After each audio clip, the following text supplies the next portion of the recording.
Hello everyone. इस video में हम लोग समझेंगे फ्लूवियल लैंडफॉर्म यानी कि नदी के द्वारा बनाई गई भू आकृति। तो ये भू आकृति कौन कौन से मैकेनिज़्म से बनती है, कौन कौन सा प्रोसेस इसमें काम करता है, कौन कौन से लैंडफॉर्म्स बनते हैं फर्स्ट स्टेज में, यंग स्टेज में, मैच्योर स्टेज में और ओल्ड स्टेज में, कौन कौन सा इरोजनल होता है, कौन सा डिपोजिशनल लैंडफॉर्म बनता है, वो सारी बातों को आज के इस वीडियो में हम लोग समझेंगे। सबसे पहले जानते हैं फ्लूवियल लैंडफॉर्म होता क्या है। तो नदी के द्वारा बनाया गया वो स्थलाकृति जो अपरदनात्मक या निक्षेपात्मक क्रिया से बनता है उसको हम लोग फ्लूवियल लैंडफॉर्म कहते हैं। जो फ्लूवियल वर्ड है वो लैटिन भाषा का शब्द है जिसका मतलब होता है फ्लूवियस, और इसका फ्लूवियस वर्ड से ये आया है जिसका मतलब होता है नदी। ठीक है। और नदी क्या होता है? बहते हुए जल जो कि आमतौर पे ऊंचाई वाले क्षेत्र से नीचे की ओर आता है ढाल के सहारे। उसका स्रोत ऊंचाई पे होने के कारण वो 3 स्टेजेस से होके गुजरता है, यंग, मैच्योर और ओल्ड, यानी युवावस्था, प्रौढ़ावस्था और वृद्धावस्था। इन तीनों स्टेजेस से होते हुए वो अपरदनात्मक यानी इरोजनल और डिपोजिशनल लैंडफॉर्म बनाते रहता है। ठीक है। एक आंकड़े के मुताबिक यानी एक फैक्ट है कि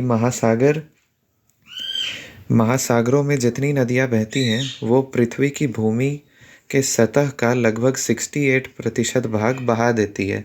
यानी कि जो टॉप सॉइल रहता है अर्थ लैंडफॉर्म का, उसका लगभग 68% पार्ट जो है वो नदियाँ बहा के समुद्र में या महासागरों में मिला देती हैं।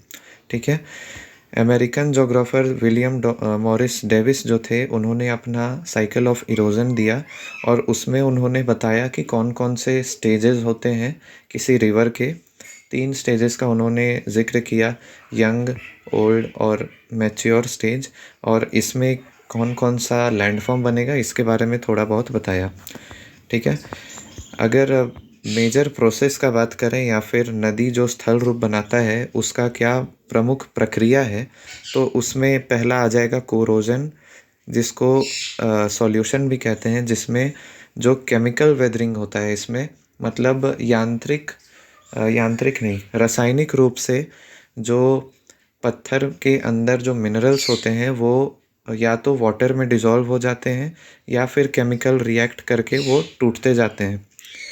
फिर दूसरा होता है एब्रेशन। एब्रेशन में मतलब होता है फ्रिक्शन या घर्षण के द्वारा पत्थर टूटते हैं और फ्लोवियल लैंडफॉर्म बनाते हैं।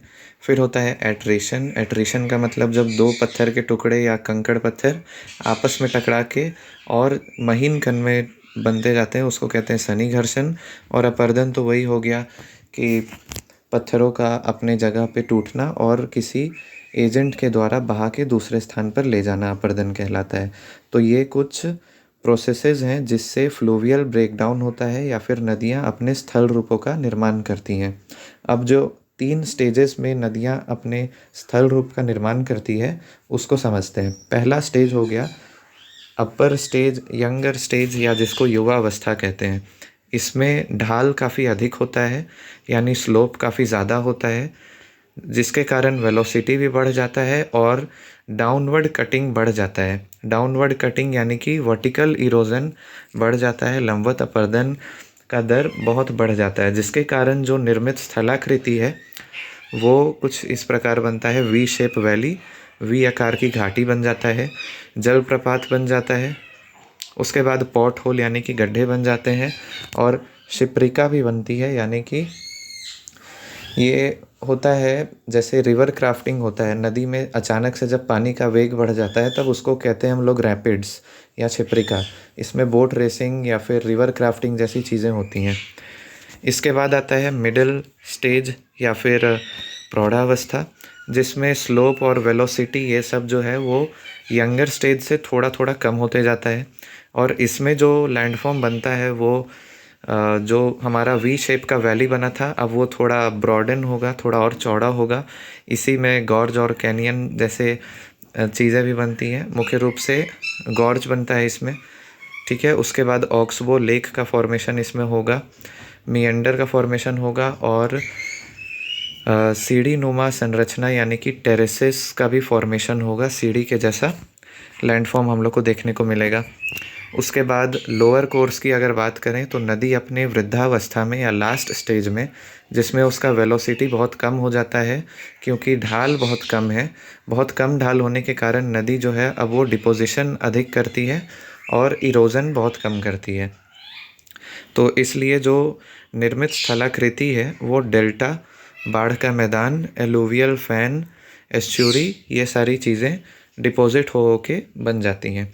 ठीक है, अब जानते हैं हम लोग स्पेशली अलग अलग करके कि नदी जो स्थलाकृति बना रही है उसमें अपर्दनात्मक कौन सी स्थलाकृति है और निक्षेपात्मक कौन सी स्थलाकृति है। तो जो अपर्दन से बनता है यानी कि इरोजन से बनता है उसको इस साइड लिखा गया है और डिपोजिशन वाला इस साइड। अपर्दन से जैसे वी शेप वैली बनता है जो वर्टिकल इरोजन से बनता है यंग स्टेज में। फिर यंग स्टेज में ही बनता है हमारा जलप्रपात, वाटरफॉल। फिर छिप्रिका, रैपिड्स का फॉर्मेशन होता है, गॉर्ज, कैनियन। उसके बाद मियंडर यानी कि विसर्प, इस तरह का जब नदी अपने शेप को लेता है उसके बाद लैंडफॉर्म बनता है। उसके बाद पॉट होल्स हो गया, गड्ढा। उसके बाद ऑक्सबो लेक, गोखुर झील।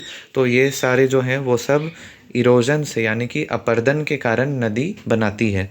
जबकि अगर निक्षेपण की बात करें यानी कि डिपोजिशन की, तो डिपोजिशन में एलुवियल फैंस, एलुवियल कोन्स, ये सब को अभी डायग्राम से हम लोग समझेंगे किस तरह का दिखता है। इसको जलोढ़ पंख या जलोढ़ शंकु भी कहा जाता है। प्राकृतिक तटबंध या नेचुरल लीव्स, डेल्टा, एस्च्योरी, बाढ़ का मैदान, meander, oxbow lake. Braided channels मतलब पतली पतली धाराओं में बहने लगती है नदियाँ और बीच बीच में कहीं कहीं पे डिपोजिशन कर देती हैं। मियंडर और ऑक्सबो लेक जो है वो दोनों का एग्जाम्पल हो सकता है क्योंकि मियंडर में एक तरफ इरोजन भी होता है और दूसरे तरफ डिपोजिशन भी होता है। उसको डायग्राम से समझेंगे हम लोग। जैसे ये गॉर्ज, कैनियन और वी शेप वैली का डिफरेंस देखते हैं। तो वी शेप वैली तो पता चल रहा है वी शेप का वैली है। गॉर्ज जो है वो थोड़ा ब्रॉड रहता है, थोड़ा चौड़ा हो जाता है, जबकि कैनियन जो है वो एकदम स्टीप होता है, एकदम संकरा। ठीक है, इसके बाद ये है मियंडर और ऑक्सबो लेक का फॉर्मेशन। तो नदी अपने ये इस तरह से बह रही है जिसको विसर्प कहते हैं, यानी सांप के जैसा मियंडरिंग करते हुए बह रही है। इस तरफ वो डिपोजिशन करते जा रही है और इधर जहाँ से वो गुजर रही है वहाँ पे इरोजन हो रहा है। यही डिपोजिशन करते करते धीरे धीरे बीच में इतना डिपोजिशन हो जाता है कि नदी अपना मार्ग जो है वो बदल लेती है। तो ये वाला पार्ट जो है वो अलग रह गया, इसको कहेंगे हम लोग ऑक्सबो लेक, और ये पूरा है मियंडरिंग। ठीक है, इसके बाद ये है पॉट होल जो नदी बनाती है। उसके बाद जो छिप्रिका की बात कर रहे थे रैपिड्स का, तो जैसे ये वाटरफॉल है, वाटरफॉल को अचानक से कहीं स्लोप मिल गया तो वो और तेज़ हो गया, तब उसको कहेंगे हम लोग रैपिड्स।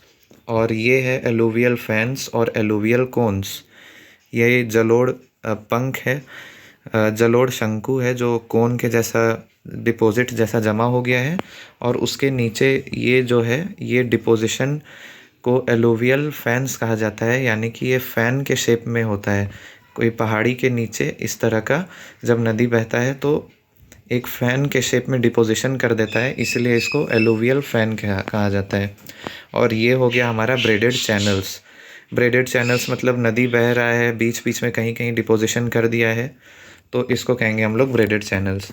तो ये था नदियों के द्वारा बनाई गई स्थलाकृति। हम लोगों ने इरोजनल डिपोजिशनल लैंडफॉर्म को समझा और कौन कौन से मैकेनिज़्म या प्रोसेसेस काम करते हैं किसी फ्लूवियल लैंडफॉर्म को बनने के लिए, उसको जाना। Thank you.